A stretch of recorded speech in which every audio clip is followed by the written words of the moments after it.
Dan sekali lagi shalom. Ya, biasa yang kedua suaranya lebih kencang ya. Kita bersyukur kepada Tuhan saudara. Hari ini kita boleh beribadah dan kita bulan ini bicara tentang uang ya. Saya kira kita perlu mendengar apa kata Alkitab tentang uang dan kita bisa bersikap dengan benar ya. Selama ini saudara kalau ingin bisnis, buka usaha, ingin mengelola uang, saudara mungkin banyak mendengar dari dunia sana ya, dari luar, orang-orang ahli, pakar-pakar investasi, tapi kita perlu juga saudara melihat uang dari kacamata Tuhan, dari firman Tuhan sehingga kita bisa seimbang ya di dalam melihat ini. Dunia ngomong apa, lalu Alkitab bicara apa. Sehingga kita menjadi orang yang bisa mempunyai sikap yang tepat, saudara. Maka hari ini kita bicara tentang sikap terhadap uang. Ya. Nah, satu bagian Alkitab yang terkenal, saya ingin bacakan melandasi firman Tuhan hari ini di Lukas pasal 19, ayat 1 sampai dengan ayat yang ke-10. Saudara bisa buka ya, atau di slide ini juga saya sediakan buat kita, saudara. Ya, mari kita baca ya. Saya baca ayat 1, nanti saudara-saudari baca ayat 2, kita bertanggapan bergantian. Ya.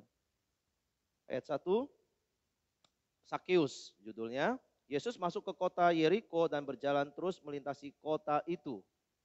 Di situ ada seorang bernama Sakeus, kepala pemungut cukai, dan ia seorang yang kaya.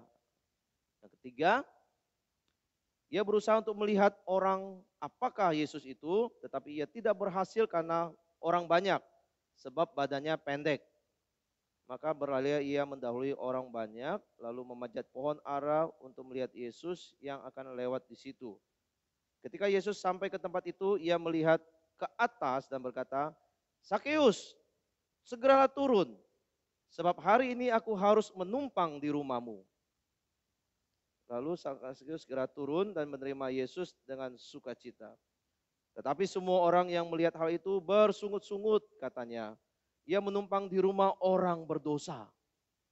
Tetapi Sakeus berdiri dan berkata kepada Tuhan, Tuhan, setengah dari milikku akan kuberikan kepada orang miskin, dan sekiranya ada sesuatu yang kuperas dari seseorang, akan kukembalikan 4 kali lipat.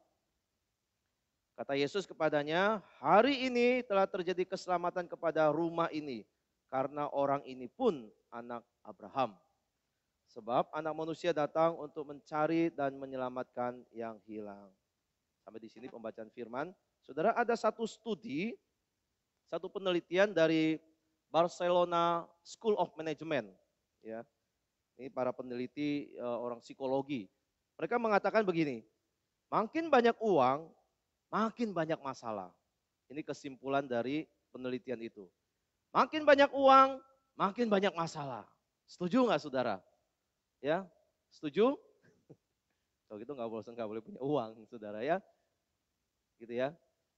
Saudara, ini kita perlu lebih teliti dan lebih detail untuk melihatnya, saudara. Lebih lanjut, peneliti ini ngomong begini.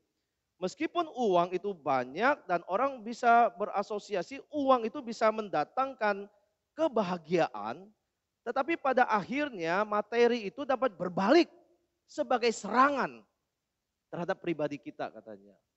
Oh saudara, ini ada sesuatu yang mendalam di sini ya. Saudara, kalau kita perhatikan Alkitab, Alkitab tidak pernah mempersalahkan orang yang memiliki banyak uang sebenarnya.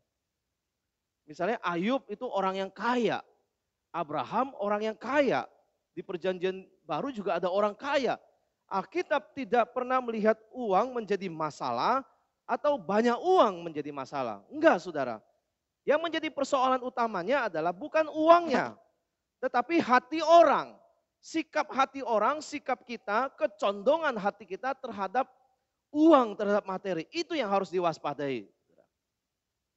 Uang bisa menjadi berkat, pasti saudara. Tapi uang juga bisa mencelakakan.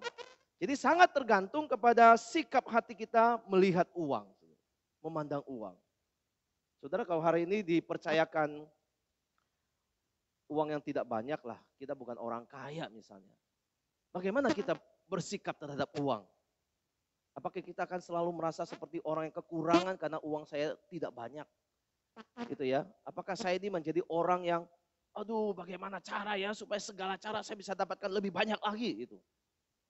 Bagaimana sikap kita ketika kita ini tidak banyak uang? Atau kalau saudara hari ini dipercayakan Tuhan dengan kekayaan yang banyak, katakanlah orang kaya. Bagaimana juga sikap kita melihat uang itu? Apakah kita akan melihat uang itu segala-galanya bagi kita? Uang itu menjadi dewa kita, dewa penolong kita waktu kita kesulitan. Apakah kita yang mengontrol uang itu atau uang itu yang mengontrol kita? Ini sudah berlebih nih uang ini. Siapa yang menjadi tuannya? Saya jadi tuannya atau dia jadi tuan saya? Jadi baik miskin maupun kaya, saudara, sikap hati itu akhirnya yang menentukan kita itu beres apa tidak di dalam hal keuangan. Positif atau negatif kita di dalam melihat uang atau memakai uang. Saudara. Ya kalau kita lihat kisah yang tadi kita baca, saudara, kisah Sakeus, memang ini sebuah kisah keselamatan Tuhan ya kepada orang-orang yang dianggap berdosa, terbuang dari masyarakat. Tetapi di dalam perikop ini itu juga ada pelajaran yang menarik di situ. Yaitu bagaimana menggunakan uang atau harta dengan tepat. Ya. Harta yang diberikan itu bagaimana kita memakainya dengan tepat. Jadi mari kita perhatikan sama-sama kisah ini dan kita renungkan sama-sama kisah ini. Saudara, dikisahkan Sakeus ini orang yang sangat terkenal, sangat kaya. Dan dia tinggal di kota Yeriko. Mungkin saya minta yang clip on yang satu itu ya. Ini kelihatannya.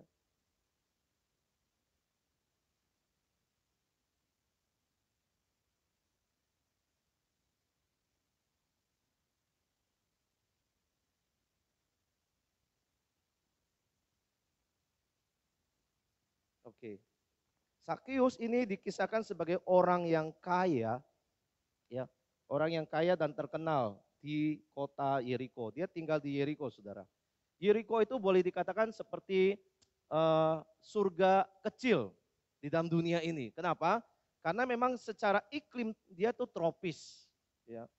Dan secara akses air itu sangat baik untuk pertanian. Iklim tropis juga baik buat pertanian, akses airnya juga bagus untuk pertanian. Dan salah satu ininya, produk yang sangat terkenal itu adalah balsem. Balsem ya, itu produk yang sangat bernilai dan berharga. Seorang sejarawan Yahudi bernama Yosefus ya, dia itu meneliti dan menulis tentang banyak tentang Yahudi. Dia mengatakan ini balsam itu salah satu yang paling berharga yang ada di situ. Ya, di samping komoditas yang lain ya.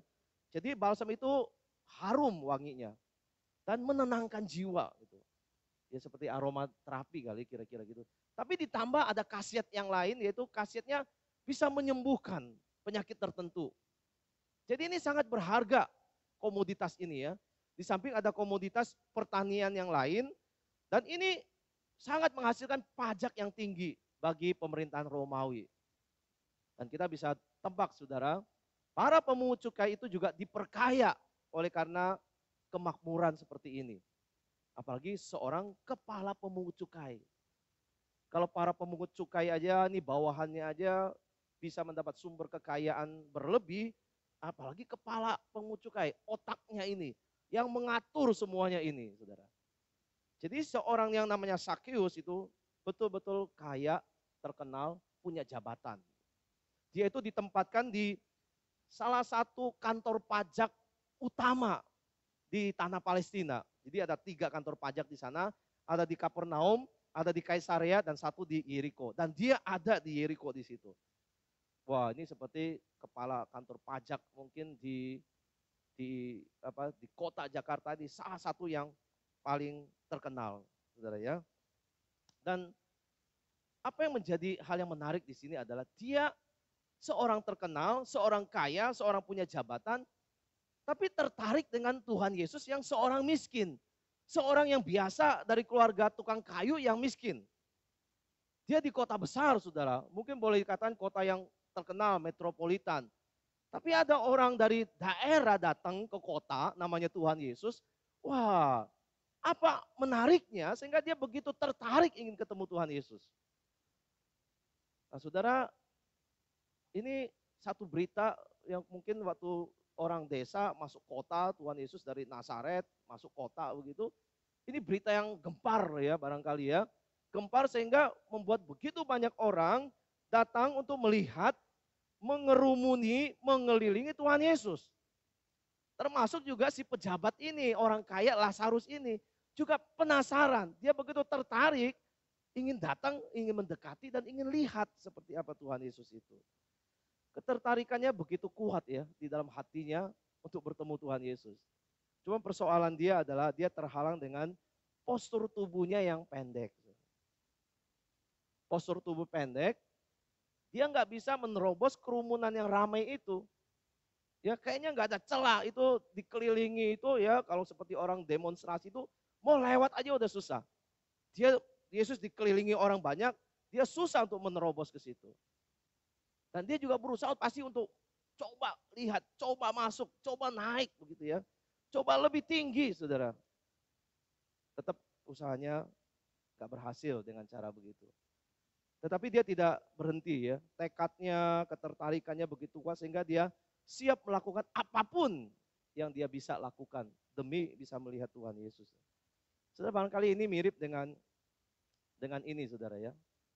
Dengan orang-orang yang punya artis idola kalau datang ke Indonesia bikin konser. Ini orang itu bukan hanya rela ngantri berjam-jam beli tiket yang mahal, tapi bersedia juga desak-desakan di tempat orang yang ramai.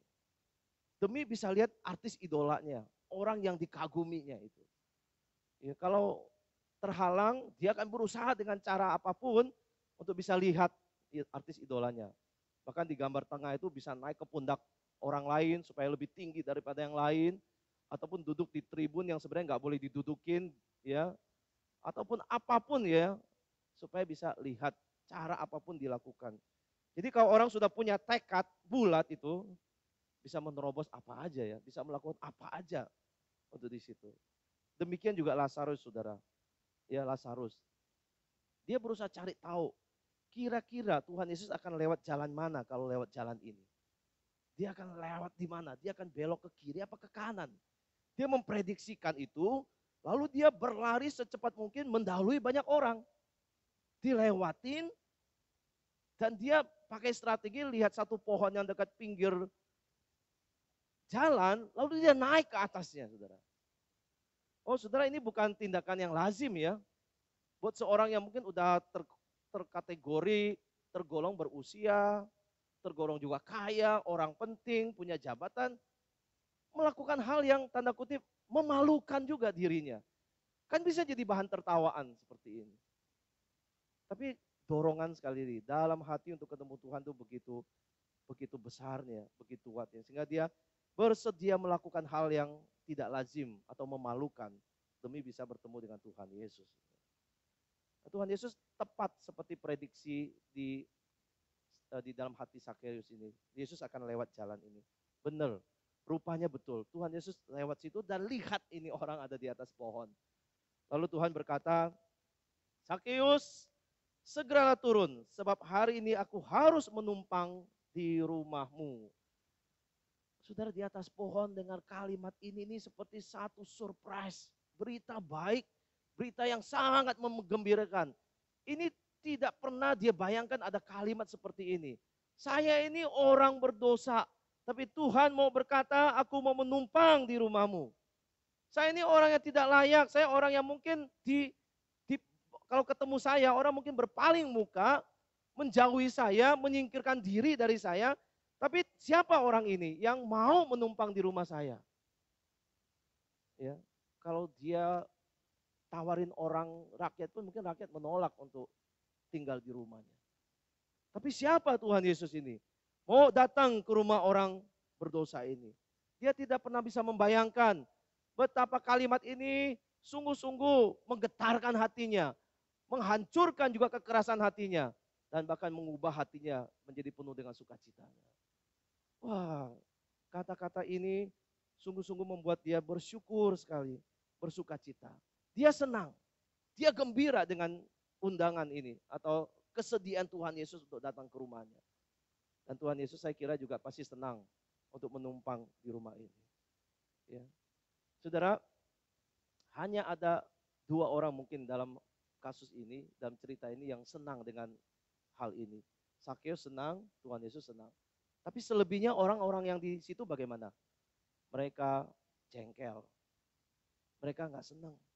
Mereka itu mengeluh, bahkan mereka bersungut-sungut. Ya, mereka berkata, apa nggak salah? Tuhan Yesus menumpang di rumah orang berdosa. Itu yang mereka katakan. Itu sungut-sungut mereka. Apa tidak salah? Tuhan Yesus ini yang guru yang terkenal, atau mungkin ada orang menganggap dia nabi, ya, menumpang di rumah orang berdosa.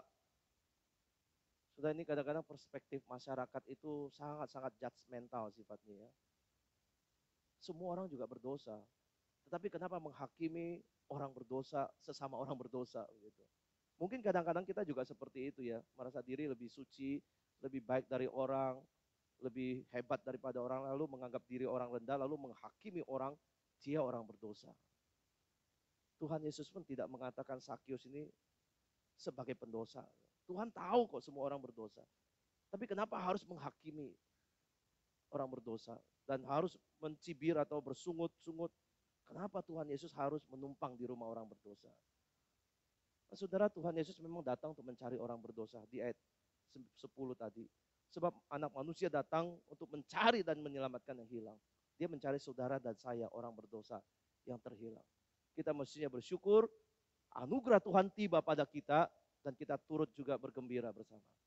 Tapi orang yang tidak mengerti anugerah Tuhan, justru menghakimi orang berdosa, dan menganggap orang berdosa tidak layak untuk anugerah Tuhan. Sudah, kita kalau orang seperti ini perlu mengalami anugerah Tuhan, perlu mengalami pertobatan, sehingga melihat apa yang menjadi tujuan Tuhan Yesus. Kasih Tuhan ini kepada orang-orang yang berdosa. Nah, saudara, kita melihat akhirnya, ya, respon orang-orang yang mengatakan pemungut cukai itu orang berdosa. Dari situ kita tahu bahwa memang secara masyarakat sosial, pemungut cukai ini punya citra yang sangat buruk. Reputasinya buruk di dalam masyarakat. Mereka dipandang sebagai orang-orang berdosa. Ada banyak catatan di dalam Alkitab yang mengatakan kalau Yesus kumpul dengan pemungut cukai, itu langsung diasosiasikan ini kumpul dengan orang berdosa. Ya, bahkan bersekutu dengan orang berdosa. Makan dan kumpul itu dianggap bersekutu dengan orang berdosa. Jangan-jangan bersekongkol juga dengan orang berdosa. Sampai seperti itu pandangan masyarakat waktu itu terhadap pemungut cukai, saudara. Ya, orang-orang yang sangat tidak diinginkan, sangat dibuang, ya, sangat ditolak oleh masyarakat. Ini orang berdosa semua. Ya. Tetapi anugerah Tuhan nanti tiba pada orang berdosa justru. Orang yang merasa diri berdosa, kata Alkitab, dia justru lebih dekat dengan keselamatan daripada orang yang merasa dirinya benar, yang tidak memerlukan pertobatan. Saudara, dari indikasi, ya, indikasi pemungut cukai itu reputasinya buruk sini, kita sedikit mendapat gambaran. Sakeus ini kaya, tapi kita bisa tebak kekayaannya dari mana. Mendapat uang dengan cara apa? Ya. Dari kata dia pendosa, kita tahu berarti ini nggak beres di dalam keuangan. Di dalam tugasnya sebagai pemungut cukai, ini pasti ada korupsi besar-besaran di situ. Jadi orang-orang ini, ya, kategori pemungut cukai ini tergolong serakah, tamak, ya. Si Sakeus ini juga memeras orang waktu dia memungut pajak, saudara. Ya, dia bisa menagih lebih banyak daripada yang seharusnya. Sikapnya begitu buruk, begitu negatif terhadap uang. Uang bagi dia adalah segala-galanya, saudara.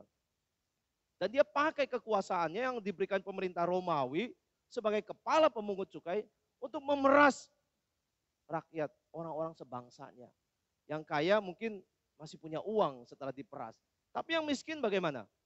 Sudah nggak punya, diperas, lebih bayarnya juga lebih daripada yang ditentukan. Dan ini sungguh-sungguh menindas orang-orang miskin. Maka nggak heran pemungut cukai ini dianggap adalah sebagai penjahat, pemeras, pengkhianat juga dianggapnya, saudara. Padahal kalau dari namanya, Sakeus itu namanya bagus. Bagus namanya. Ada yang tahu nggak artinya Sakeus itu apa? Ada yang tahu? Sakeus, ada yang punya anak namanya Sakeus? Nggak ada ya. Jarang orang mau kasih nama Sakeus. Ada dulu pendeta yang namanya Sakeus, badannya juga kecil. Ya. Tapi habis itu saya nggak pernah dengar lagi ada orang pernah kasih nama anaknya Sakeus. Karena image-nya ini pemungut cukai. Kepala pemungut cukai orang berdosa. Padahal namanya itu adalah artinya saleh, bener, murni loh. Jadi orang benar artinya, orang saleh, orang murni gitu kira-kira. Ya, cuman masyarakat sudah memberikan judgement begini, sehingga pemungut cukai itu ada orang berdosa. Dan Sakeus ini namanya Sakeus, orang benar, tapi tetap dianggap dijudge sebagai pendosa. Ya. Nah itu dia, orang namanya bagus, tapi kelakuannya tidak sesuai dengan namanya. Kira-kira gitu. Hari ini juga banyak ya, nama bagus, kelakuan buruk. Gitu. Ya. Sudah ada banyak pemungut cukai yang waktu dia bertobat itu ya misalnya salah satunya adalah Yohanes Pembaptis ya, pernah didatangi oleh para pemungut cukai, mereka itu pengen dibaptis ya, mereka bertobat dan berkata, "Guru, apa yang harus kami perbuat?" Nah, Yohanes bilang, "Jangan menagih lebih banyak daripada yang telah ditentukan bagimu." Ini kan indikasi bahwa ternyata kebanyakan pemungut cukai itu menagih lebih daripada yang ditentukan. Jadi seperti sudah ada sistem yang buruk, orang mau nggak mau harus tagih lebih banyak. Lingkungannya, sistemnya itu sudah terbentuk. Sama seperti hari ini kalau udah di satu lembaga sudah korup, ini susah sekali. Orang masuk di dalamnya, jadi pejabat di dalamnya, ikut-ikutan akhirnya korupsi juga di situ. Nah ini para pemungut cukai di dalam komplotan ini, sesama itu sudah tahu. Menagih biasanya lebih daripada yang ditentukan. Pajak sekian, tagihnya berkali-kali lipat. Makanya Yohanes menegur, kalau kamu sudah bertobat, dibaptiskan, yang kamu harus lakukan ini. Jangan tagih lebih banyak daripada yang ditentukan bagimu. Dari sikap buruk kamu terhadap uang, sekarang ubah jadi baik, jadi sikap yang positif terhadap uang. Cinta uang, menganggap uang segala-galanya yang kamu kejar habis-habisan, pada akhirnya akan mencelakakan. Nah ini sikap negatif terhadap uang, saudara.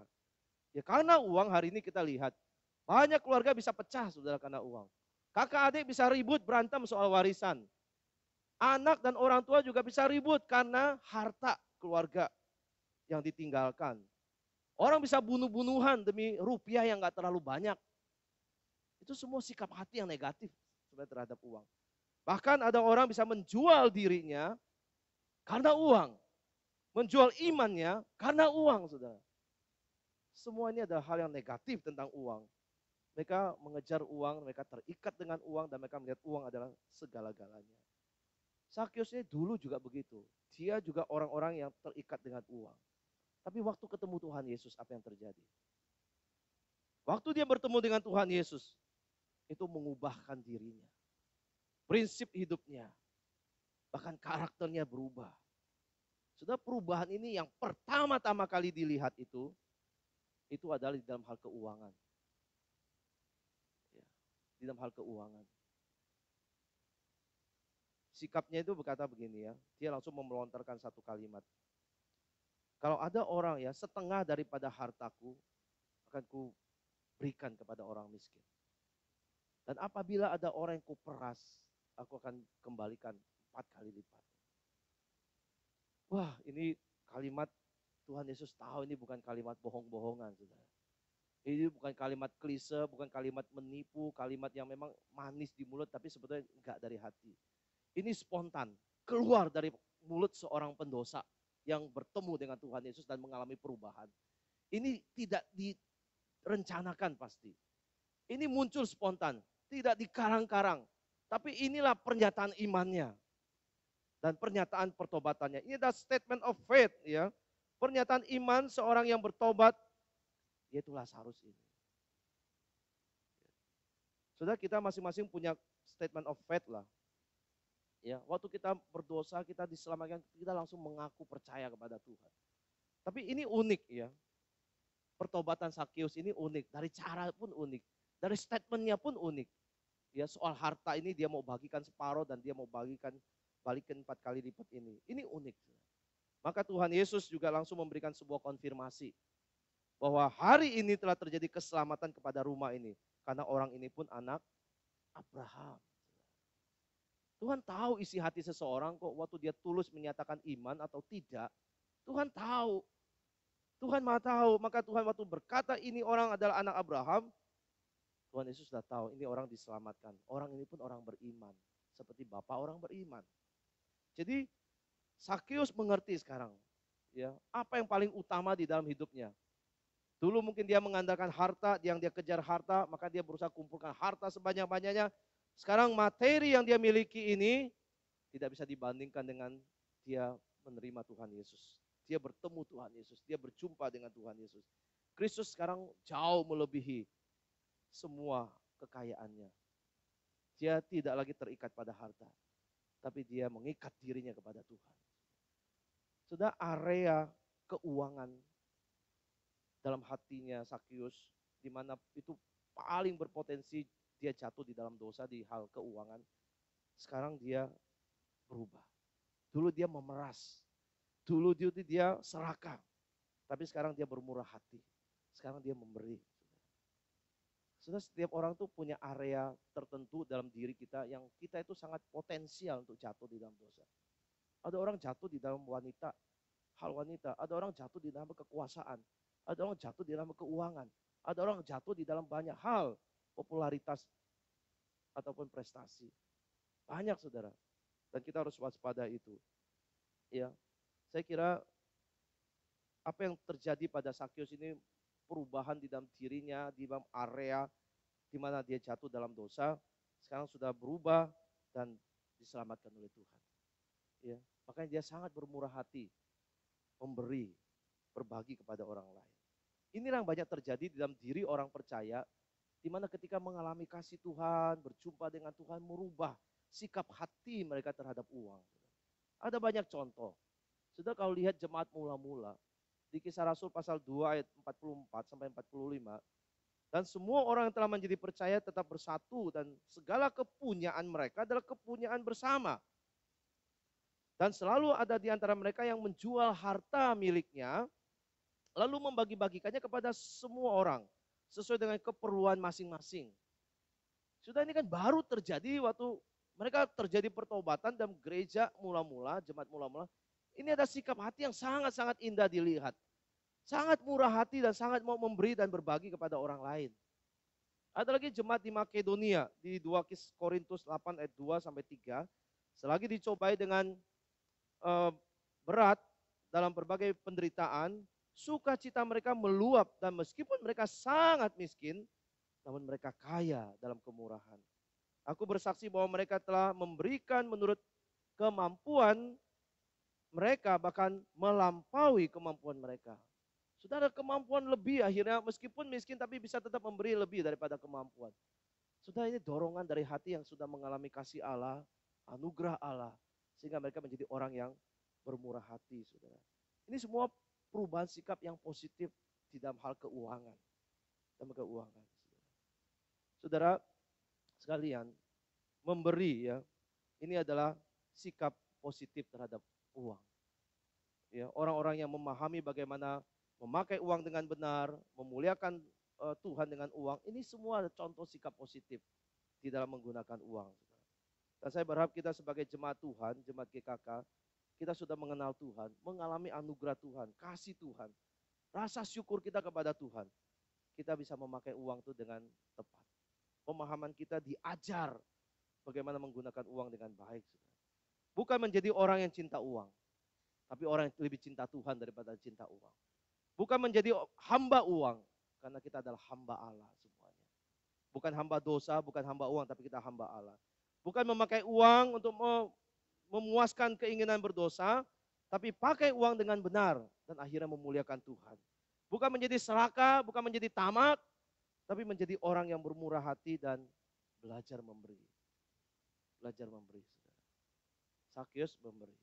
Jemaat mula-mula memberi. Jemaat Makedonia juga memberi begitu limpahnya. Setiap orang yang sudah mengenal Tuhan dengan benar, mengalami anugerah Tuhan, akan mempunyai tindakan positif saudara terhadap uang. Ya, tidak terikat pada uang, tapi memberi. Minggu lalu, Pastor Felix kutip satu ayat, Lukas 16 ayat 9.